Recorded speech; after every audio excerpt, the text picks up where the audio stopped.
Welcome back to the deep dive. Today, we are doing something, well, something vital. We are tackling what is perhaps the most defining, the most complex, and certainly the most controversial event in all of American history. Civil War. The Civil War. It's an event that didn't just split the Union in two. It fundamentally continues to shape our political identity, our monuments, our entire national conversation, even now, over 160 years later. Absolutely.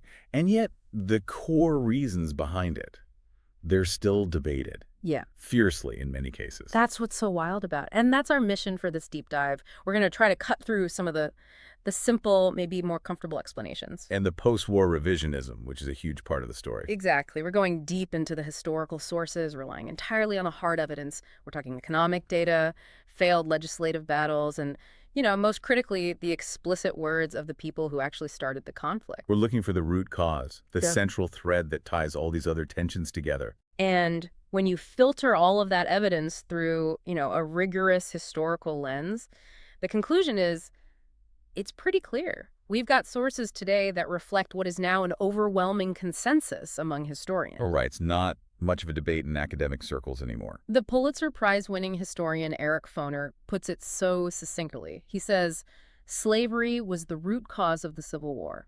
It was not the only cause, but it was the underlying cause. It's the engine. Yeah. It's the thing that drives all the other factors we're going to talk about, states' rights, economics, all of it. It truly is, and that's why this is so necessary. This is not a settled conversation for the public, even if it is for scholars. Oh, absolutely not. Institutions are constantly fighting these memory wars. Look at the American Civil War Museum, the ACWM. They recently launched this huge exhibition called The Impending Crisis, How Slavery Caused the Civil War. They felt they had to spell it out in the title. They did. Yeah. Because the debate is still raging in living rooms, on social media. We have to look past the surface arguments and really see how the institution of slavery just pruned. It permeated every layer of American society, government, and, its future aspirations. So to really understand how the nation broke apart, we can't just point to one thing. No. We need to look at it in, say, four interconnected layers. First, the root cause we just mentioned, which is slavery itself. Right. Second, the deep structural causes, the massive economic and cultural divergence that slavery created between the North and South. Which was getting wider every year. Third, the political battlegrounds. This is where you get the arguments about states' rights, territorial expansion, and the repeated catastrophic failures of compromise. And finally, those last tipping points, the things that lit the fuse.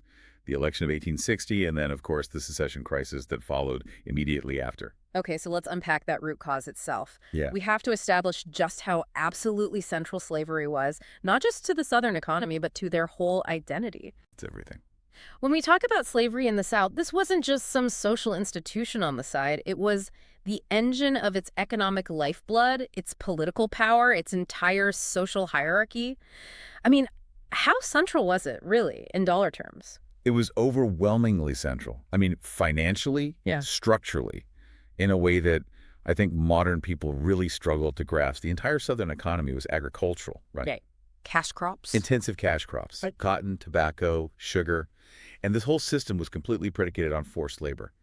That gave the region this unique, immense wealth, but also made it uniquely vulnerable. And the capital investment in the human property itself it's just staggering. It is. By 1860, the estimated value of the nearly 4 million enslaved people held in the South was approximately $2.8 billion. Okay, let's stop there. That is an astronomical figure for the 1860s. We need some context for a number that big. We really do. So that $2.8 billion in 1860, it exceeded the combined total value of all the nation's railroads, all the factories, all the productive machinery, and all the commercial banks, mostly in the North. Wait, say that again? More than all the railroads and factories in the entire country combined? Combined, the South's single largest asset class was human beings held as chattel. It wasn't just labor, it was property. It defined your wealth, your social status, your political power. You could leverage it for loans. And it produced King Cotton. And it produced King Cotton, which dominated global export markets. This really puts their dedication to protecting the institution into a very sharp perspective. So you're talking about a society whose entire infrastructure, economic, legal, social, everything, is built on this one single, massive, and ultimately indefensible foundation. Precisely. And that's what created this profound divergence from the North. The North was rapidly industrializing, it was urbanizing, it was embracing this idea of free labor. Its economy relied on wage earners, on manufacturing, on attracting waves of immigrants from Europe. Immigrants who would not go south to compete with slave labor. Absolutely not. So for the North, slavery was becoming economically, anachronistic. And for a growing number of people, it was morally repulsive. This created these two fundamentally divergent paths for the country. The slave society model versus the free society model. And the South feared that the free society model would eventually just crush them if these containment policies succeeded. What's fascinating is how that economic value translated directly into political control, even within the U.S. government. We'll get into the Three-Fifths Clause later, but let's just fast forward to the moment of separation. The North was fighting to save the Union. What were the seceding states fighting for? The amazing thing is, we don't need to guess. We absolutely do not, and this is where the historical sources are just. They're devastatingly clear. When the states started leaving the Union in late 1860, early 1861, they actually took the time to write these declarations of causes. They wrote down their reasons. They explicitly named their reasons for separating. These aren't hidden documents. These are the founding statements of the Confederacy. So let's look at what the Confederacy's vice president, Alexander Stephens, said in his famous Cornerstone speech. We hear so much today about states' rights or constitutional principles. Where did he place the emphasis? Stephens was not shy about it. He was brutally honest.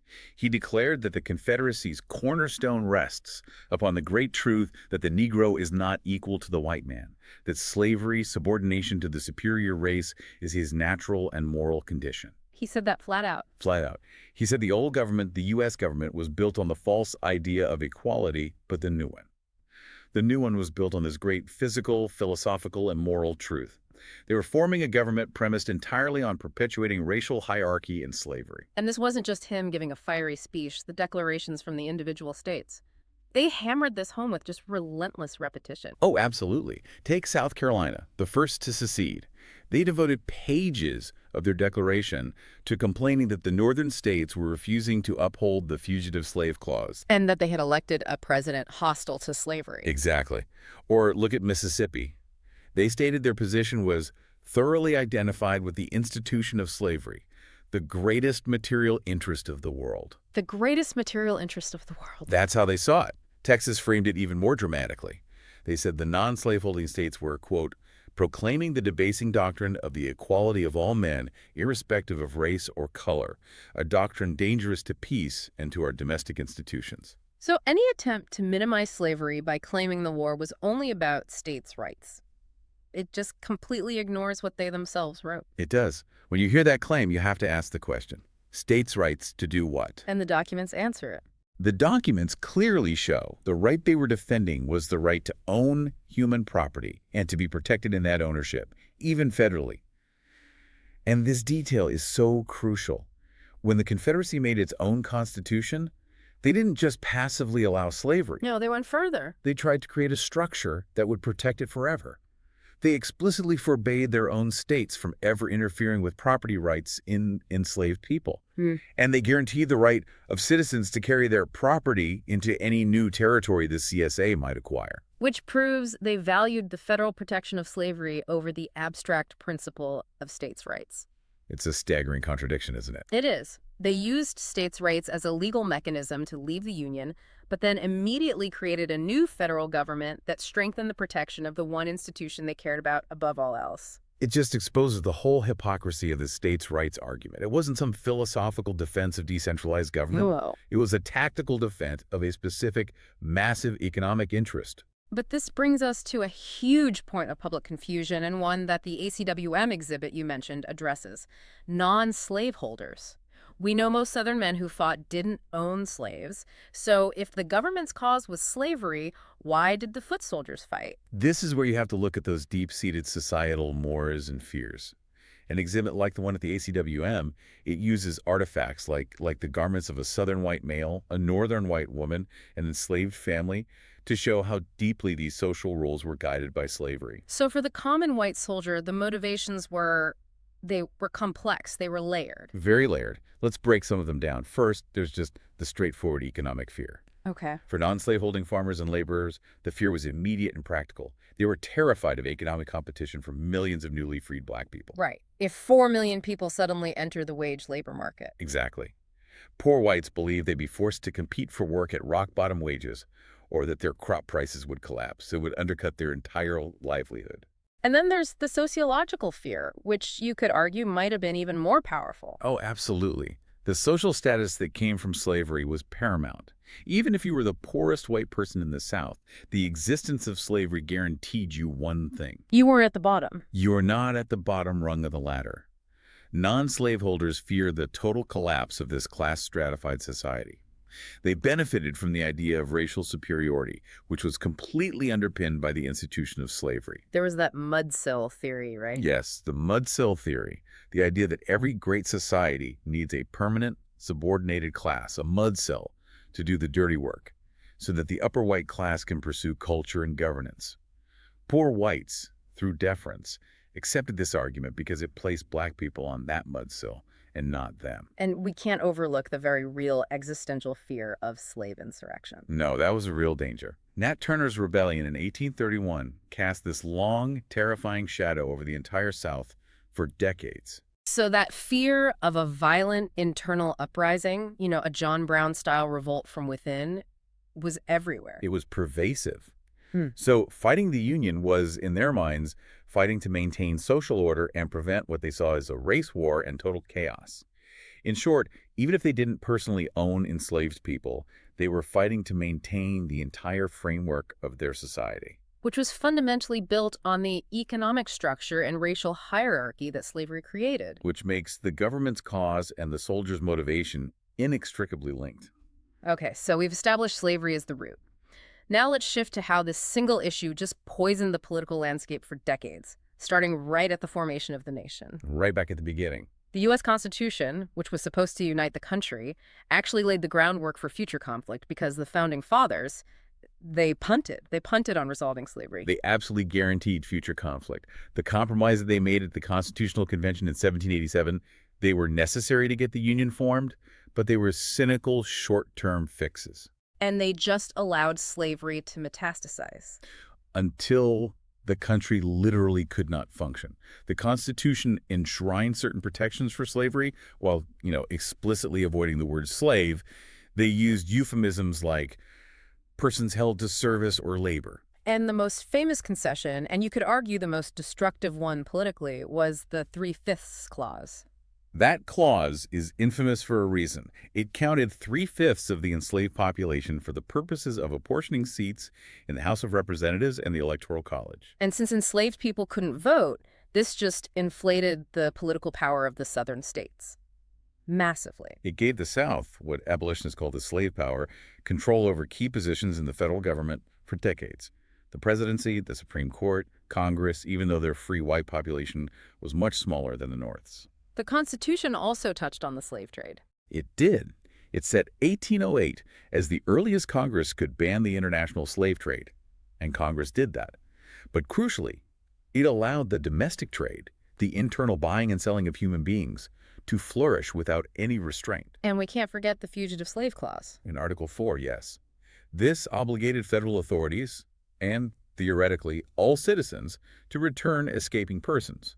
The founders were trying to manage the conflict, but they basically built a legal, constitutional time bomb. And as the nation expanded westward, that time bomb just started ticking louder and louder. It did. The question of whether slavery would be allowed in new territories became the singular, most dominant, and ultimately fatal political battleground. For the South, opposing expansion meant threatening their political parity with the rapidly growing North. It was a zero-sum game for them. Completely. They... And this struggle over the territories drove every single major crisis from 1820 onward. The first big attempt to defuse it was the Missouri Compromise of 1820. Right. It let Maine in as a free state, Missouri as a slave state. Maintaining that perfect balance in the Senate. But its key feature was drawing that line in the sand, the 36-degree 30 minutes parallel, dividing the rest of the Louisiana Purchase territory into free and slave areas. And that compromise actually worked for a while. For 30 years it held. But it didn't solve the issue, it just pushed it further west. The next massive breakdown came with a compromise of 1850. This is when California wants to come in. Exactly. California was admitted as a free state, the slave trade was abolished in D.C., but the price the North had to pay was the strengthening of the Fugitive Slave Act. And this act was a political and moral disaster. It really was. It denied alleged fugitive slaves the right to a jury trial. Federal commissioners could rule on their status.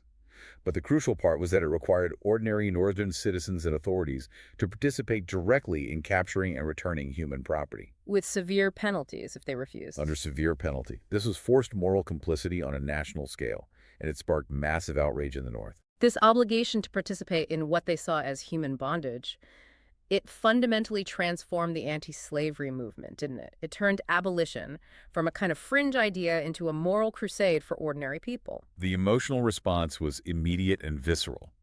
This is the context you need to understand the cultural explosion of Uncle Tom's Cabin. Harriet Beecher Stowe was directly motivated by the Fugitive Slave Act. She wanted to show Northern readers the devastating moral cost of their legal obligation. She humanized the system. In a way no political tract ever could. The impact of that book it's just incredible. We often underestimate how much a single novel could drive the political conversation. It's published in 1852, and it sells 300,000 copies in the first year alone. That's a massive readership in a pre-mass media age. Yeah. It was second only to the Bible in sales during the entire 19th century. Wow. It exposed the cruelty of separating families, the moral destruction of the slave owner. By making the horrors personal, it just massively amplified opposition to the Fugitive Slave Act and made any further compromise politically toxic for Northern politicians. And that political fire was fanned again just 2 years later. With the catastrophic attempt to outsource the slavery decision to local residents, this principle of popular sovereignty. This was the Kansas-Nebraska Act of 1854. Championed by Senator Stephen Douglas, Yeah. he hoped to open the West to settlement, get a transcontinental railroad built. But to appease the South, he implemented popular sovereignty, letting the residents of Kansas and Nebraska vote on whether they be free or slave states. And to do that, the act had to explicitly repeal the sacred Missouri Compromise line. Right. The one mechanism that had kept a very fragile peace for 3 decades was violently ripped away. So what was the result? What happened when they let the local population decide? The result was the exact opposite of peaceful democracy. It became a race. You had pro-slavery forces from Missouri, Right. the so-called border ruffians pouring in, And anti-slavery settlers rushing in from the north. and it turned the territory into a war zone known as Bleeding Kansas. Okay. We're talking electoral fraud, intimidation, the sack of Lawrence, where a pro-slavery posse just destroyed the town.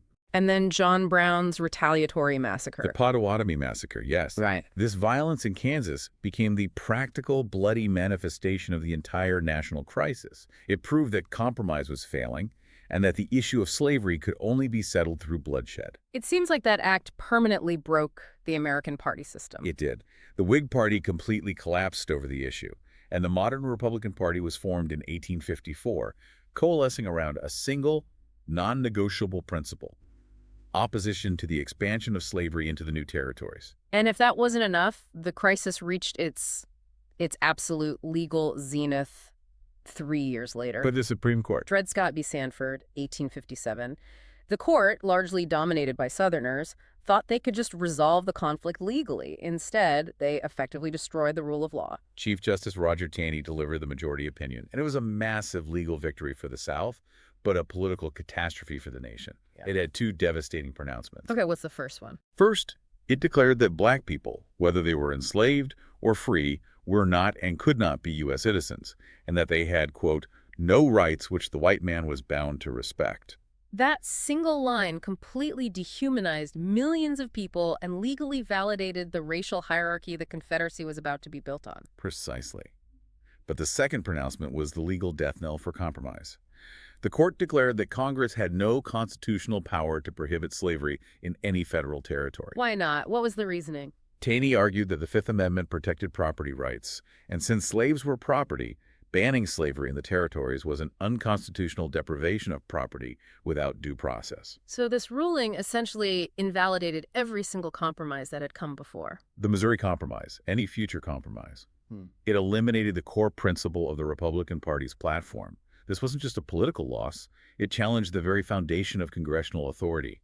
It left moderates, like Stephen Douglas, with absolutely nowhere to stand. So how did each side react? Southerners rejoiced.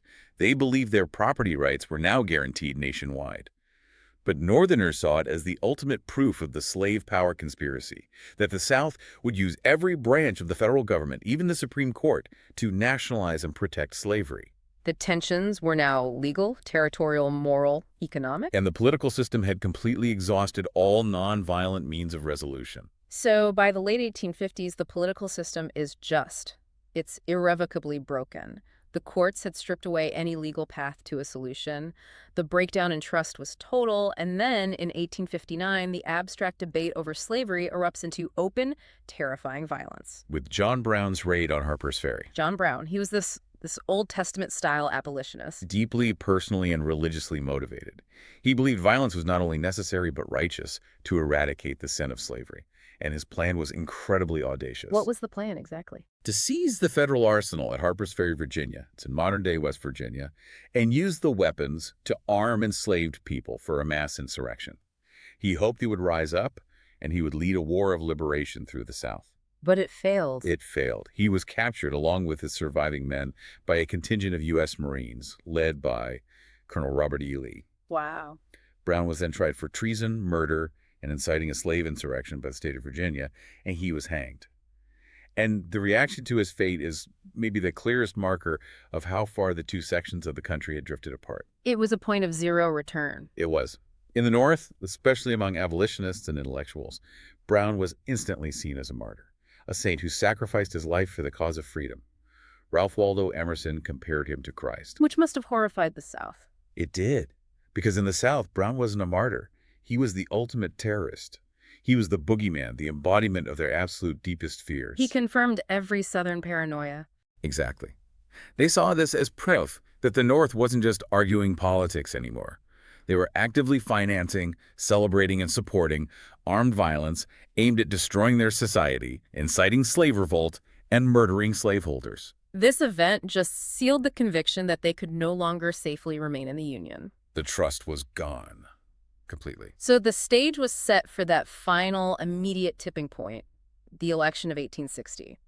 And the sources suggest this election triggered secession, not because Lincoln was some radical abolitionist. He wasn't. But because his victory confirmed to the South that they had permanently and irrevocably lost political control of the country. That's absolutely correct. I mean, the Democratic Party, which was the last truly national party, just fractured completely over slavery. They ran two different candidates. Stephen Douglas in the North and John C. Breckinridge in the South. Right. And that split guaranteed the victory of Abraham Lincoln, the Republican candidate. And Lincoln ran on a platform of containment. We need to be clear about this. Very clear. He opposed the expansion of slavery into new territories. He believed that if slavery couldn't grow, it would eventually die out. But he did not call for its immediate abolition where it already existed. He was a moderate. But even that was too much for the South. Much too much. They knew the numbers were against them. Lincoln won the presidency without receiving a single popular vote from 10 of the 15 slave states. That one fact tells you everything. It shows the complete sectional division. It proved to Southerners that the growing population and industrial power of the North meant they were now a permanent political minority. They were terrified of facing what Jefferson Davis called the tyranny of an unbridled majority. Right. The Republicans controlled the executive branch. Given the population growth, they'd soon control Congress, too. The South calculated that if Lincoln prevented expansion, new free states would keep entering the Union. And eventually the Republicans would have enough votes to pass a constitutional amendment abolishing slavery everywhere. Which would mean economic ruin and the loss of their entire social structure. And in their minds, that was worse than war. So secession was seen as a preemptive strike, the only way to safeguard their property and their society. And the response was immediate. South Carolina seceded on December 20th, 1860. Right after Lincoln's victory was certified, they were followed quickly by 6 other Deep South states: Mississippi, Florida, Alabama, Georgia, Louisiana, and Texas. And they formed the Confederate States of America in February 1861, formalizing the split based on their declarations to protect slavery. And the war officially began just over a month after Lincoln took office, on April 12, 1861, when Confederate forces attacked the U.S. military garrison at Fort Sumter in Charleston Harbor. Okay, so now that we know why the South seceded to protect and perpetuate slavery, we have to look at the North. This is where the modern debate often gets really tangled up. Yes, confusing the cause of the war with the initial war aims of the Union. It's a critical distinction. Right. We have to remember Lincoln's stated priority at the very beginning of the conflict was solely saving the Union. That's it. He viewed secession as a revolutionary, illegal act. He called it the essence of anarchy. He believed the Union of States was meant to be perpetual. And we have to underscore just how desperate Lincoln was to avoid conflict and keep the loyalty of the border slave states. Delaware, Maryland, Kentucky, and Missouri. They were absolutely vital. And the sources show his commitment to this. 2 days before his first inauguration in March 1861, Lincoln gave his support to the proposed Corwin Amendment. The unratified First 13th Amendment. It's one of the most shocking what-ifs in American history. It is. This amendment would have legally prohibited Congress from ever interfering with slavery where it already existed in the states. He was willing to literally enshrine slavery in the Constitution forever, if it would prevent disunion. Let's really explore that. What does that signal about the Union's initial goals? It signals that Union preservation was his absolute, overwhelming, non-negotiable goal. He believed that once the states were back together, they could deal with slavery later, maybe through compensated emancipation or something. But disunion meant the failure of the entire American democratic experiment. He also needed those border states. They were strategically vital. Maryland literally surrounded the capital. He was willing to pay the ultimate political cost to keep them in the Union. But the reality of the war, and especially the actions of enslaved people themselves, quickly forced a change in the Union's objectives. Saving the Union became intertwined with destroying slavery. The war itself created the necessity. Enslaved people often saw the Union Army as an army of liberation, and they ran to Union lines in massive numbers, forcing commanders on the ground to make policy decisions. So explain that shift in policy. It starts with military necessity, right? It starts almost immediately. In August 1861, Major General Benjamin Butler in Virginia issues the contraband decision. Contraband of war. Exactly. He refused to return enslaved people who escaped to his lines, declaring them contrabands of war, enemy property used to aid the rebellion and therefore subject to seizure. This effectively nullified the Fugitive Slave Act in Union-occupied areas. And this decision, initially, it wasn't about morality. It was purely pragmatic. It was. It deprived the Confederacy of its labor force while providing the Union Army with intelligence, support, and workers. And Congress quickly backed this up. With the First and Second Confiscation Acts in 61 and 62, which authorized seizing any property, including enslaved people, used to aid the rebellion. This was followed by Congress abolishing slavery in Washington, D.C. in April 62. And then in the territories in June 62, finally exercising the power the Dred Scott Court had denied them. You can see this gradual buildup. Lincoln is preparing the Northern public for the ultimate step. And that ultimate step came after the brutal Battle of Antietam in September 1862. Why was that battle the turning point for this? Antietam was a tactical draw, but it was enough of a Union success to provide the political cover Lincoln desperately needed. He'd been waiting for a Union victory so the Emancipation Proclamation wouldn't look like an act of desperation from a losing side. And he issued it as a war measure. Under his authority as Commander-in-Chief, it went into effect on January 1st, 1863. We have to be really precise here about what the proclamation did, and just as importantly, what it didn't do. It was an ingenious piece of political and strategic maneuvering. It freed enslaved people only in the states, or parts of states, that were currently in rebellion against the Union. So crucially, it did not free enslaved people in the loyal border states. Right. Lincoln still feared alienating them.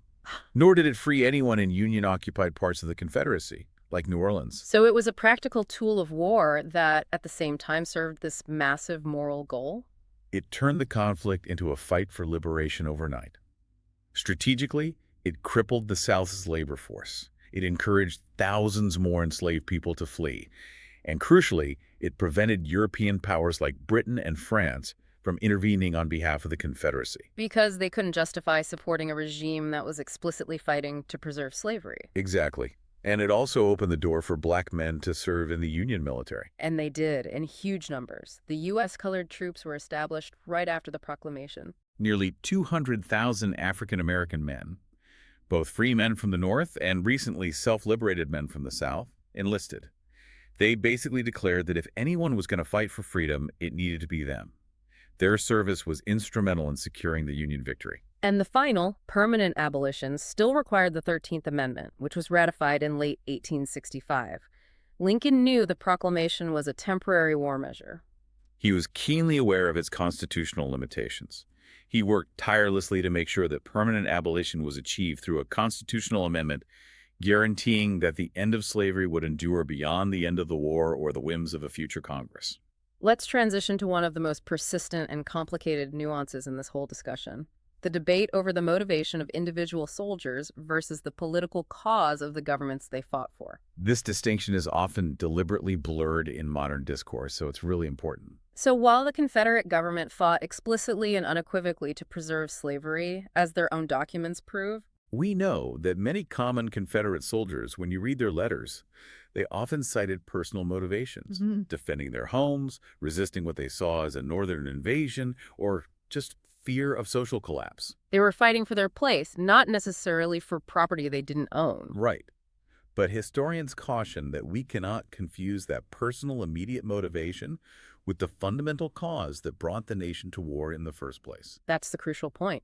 Even non-slaveholding soldiers benefited from the slave economy, and they were fighting to protect a government whose entire existence was premised on human bondage. And this idea of defending home relies on the idea that the North was the aggressor, which Yeah. ignores that the South fired the first shot at Fort Sumter to protect their peculiar institution. And the actions of the Confederate forces in the field demonstrate this unbreakable link between the soldier and the state's cause. We have specific examples. We do.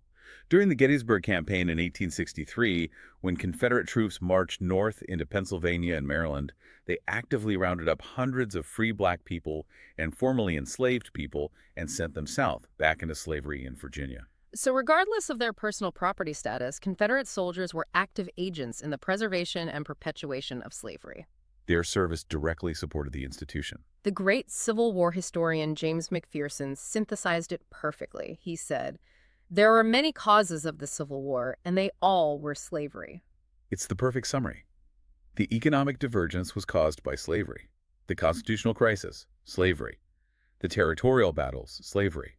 The collapse of the political system was caused by slavery. It is the central, unavoidable, and indispensable cause. And that realization brings us to the post-war fight over memory, the creation of the incredibly pervasive lost cause narrative. The lost cause narrative emerged immediately after 1865.